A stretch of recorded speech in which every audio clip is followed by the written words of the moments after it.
Hi everyone, it's Darlene. Welcome back for another card video. Today's card is for the September challenge called Sparkle and Shine. I've got my Stampin' Up! Perfect Pines stamp set and matching dies. I've got the Woodland Birch embossing folder, and I'm going to be using this Mama Elephant landscape trio because it has stitches. I like that stitched part. Okay, so I'm going to use this big tree right here, and I'm going to first stamp it with some Versamark ink onto some Wild Wasabi cardstock. This is just some extra cardstock I had. And then I'm going to sprinkle this with some Sparkling Snow embossing powder by Wow. And this embossing powder has glitter mixed in with some white embossing powder. So I'm going to sprinkle it on here, and then I'll heat it to set it. And you'll know it's setting because the white will melt and you'll be able to see the tree. Now I'm going to hold it up so you can see the sparkle on this. It's really pretty. It's like an iridescent glitter. It's really nice.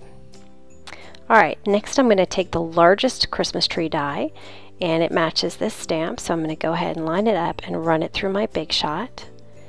And I'll pop right out. And then I'm going to take one of these embellishment dies. I'm going to take the one that cuts out the little V's for branches, and you can pop them up. So I'm going to use my magnetic platform, and I've got my first acrylic plate there. I'm going to line up my die on top, and then I'll cut it out. And you'll see it's got a bunch of cuts in it. And I'm going to take my paper piercer and I'm just going to kind of pull up each of these branches.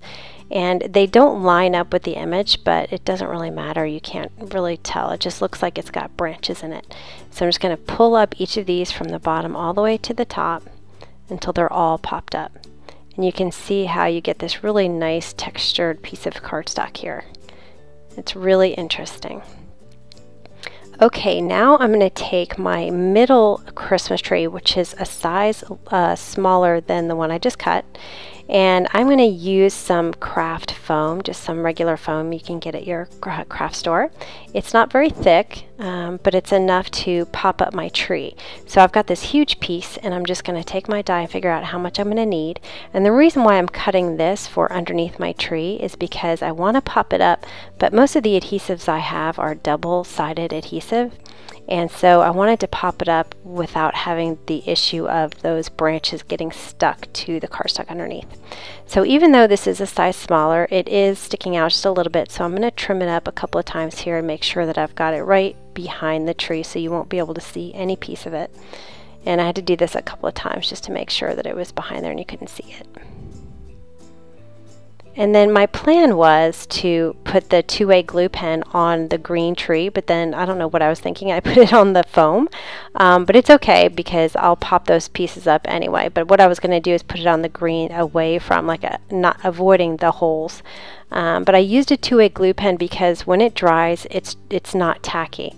The Tombow Mono Multi Glue, for example, is tacky, and so it would stick, those branches would stick down to it. So I just popped them up before the glue dried to make sure that they were not stuck down on the foam. Okay, so now I've got my Wild Wasabi cardstock, and I'm going to line up my landscape here, and then I'll run that through my Big Shot.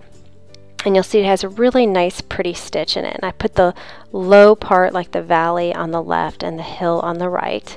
And I wanted to add some snow. So I'm going to take my Versamark ink pad. I'm just going to lightly kind of rub it against the side of my cardstock here. And then I'll put some of that same Sparkling Snow embossing powder.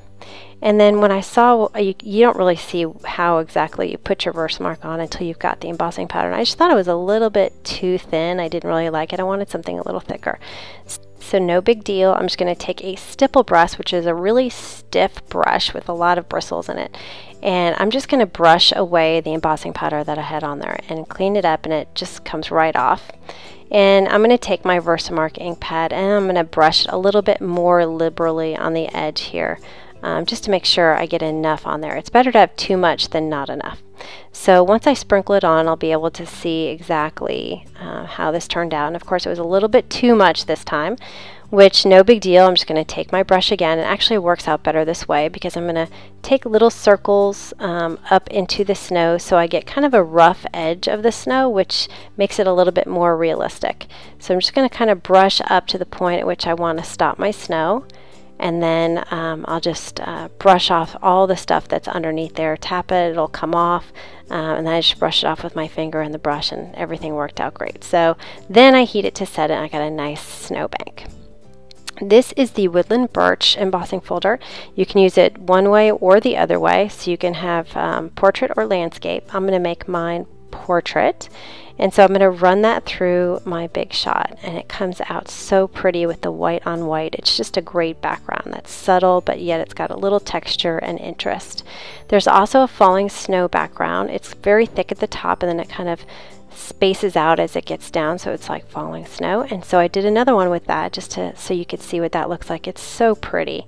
It really gives a nice textured result.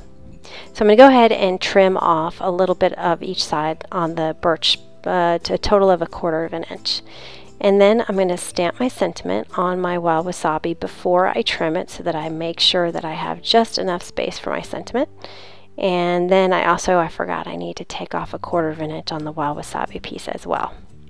So now I've got that all figured out, and I'm going to take some Scotch foam tape and put it on my wild wasabi piece. And notice I left a little bit without the tape on the left hand side, and that gives enough space for my tree to be put over there on that left hand side.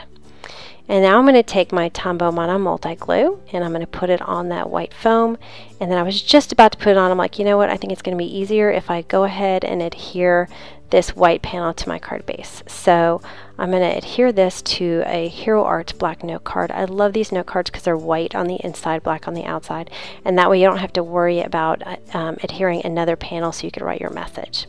So I'm going to go ahead and put that on my base, and then I will put my tree over there on the left hand side.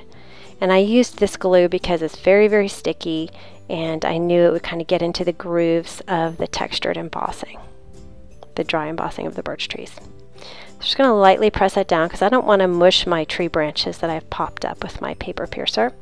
And I've got this package of Stampin' Up! Sequins. It's black, silver, gold, clear, and white.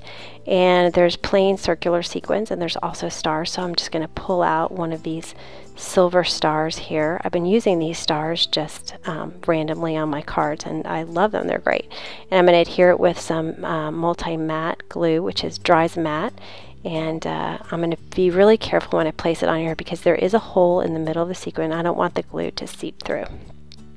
And so that's a card for today. So I've got a lot of sparkle. I've got shine in that star. And I think it really came out to be a really elegant Christmas card. So I hope you enjoyed that. I've loved the branches on this tree. It's a really unique piece of this die. I love it. So anyway, I hope you enjoyed that, and I will see you next time. Thanks for watching.